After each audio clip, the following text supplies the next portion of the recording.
Hello. I hope you can hear me for sure because I can hear myself.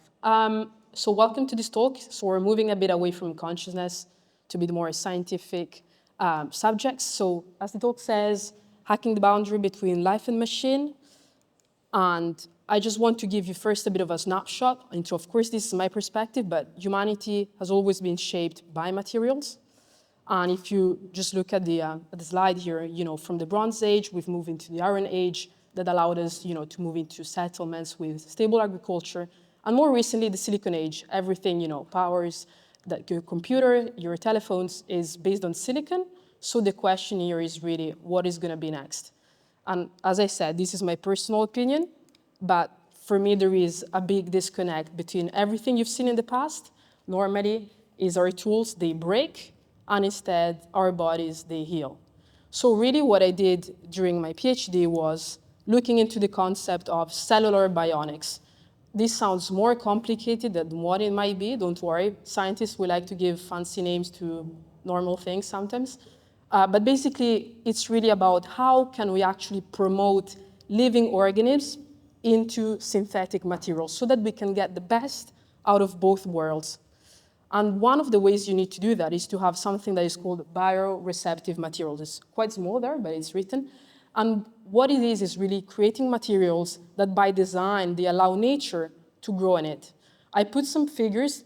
It's just for representation. This is part of my PhD. It's how you can use, for instance, 3D printing, this is what I was doing, to create customized design that allow nature to thrive in it. So it could be for air, for water, for nutrients.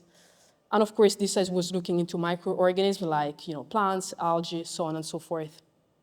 But what this could lead to is something even greater. Okay, this is a generative AI image, so don't worry. But on one side, we could really move into biohybrids. So what I'm trying to show here with this slide is on one side, it's mycelium-based robots. Mycelium is a sort of fungi, for those that might not be aware. And we could use it, for instance, in Mars exploration. Some of you, I don't know, many of you are into space, but there is a big issue in space is the communication delay between, for instance, when you go to Mars to Earth. And that way, if you had mycelium robots, basically these are a path towards autonomous systems. So the mycelium would sense the environment around it and guide the robot. So you don't need, for instance, to have the delay, or it could even be smarter, like, you don't need the lab machines to do any sensing. On the other side, it's more into our Earth, so the ocean. Oceans are actually a vast territory that is not well understood. And jellyfish are quite smart systems, even though they are not out, in terms of their drug system. And if we look at aerostructures, they're not the most smart designs, but they have a way of navigating through water that is one of the most efficient in the fish. And again, this is a bit provocative, and you might think, what the heck? Yes, this is quite futuristic. But what I want to show you is that it's actually not so futuristic.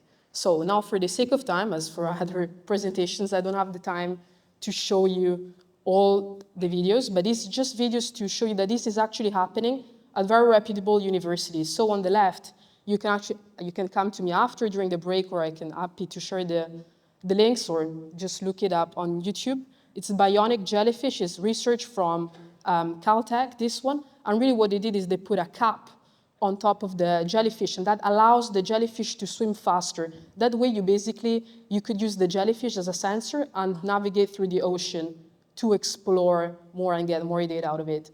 On the right side, this is Cornell University, another reputable university, and they did this biohybrid robot. So it's mycelium, so the fungi, it signals what is going around it. It sends electrical stimuli that are integrated into the, let's say, synthetic part, and that electrical stimuli get converted into basically movement for the robot. So the robot knows where to move. Again, these are prototypes, but I'm just wanted to show you that from the previous slide that looks quite futuristic, we're not that far. And then I just want to conclude with, if this is the direction we're going to go towards, where does the human end? What does the definition of human go the moment that, the human and the synthetic world kind of come together? And recently, I live in Paris, by the way, but I went to an exhibition about the Amazon forest, and something kind of resonated quite strong because it's quite different to what I believe, that humanity I tend to associate with biology, while in the Amazon forest, it's more of a state. So for them, it's not something that's just biologically kind of inherited, but it's really kind of a mindset. So they might think, one day that they're humans, and the next day, they really impersonate whether it's animals or other sort of kind of spiritual beings. So yeah, this is just a question to leave in your brains for later on. But thank you so much.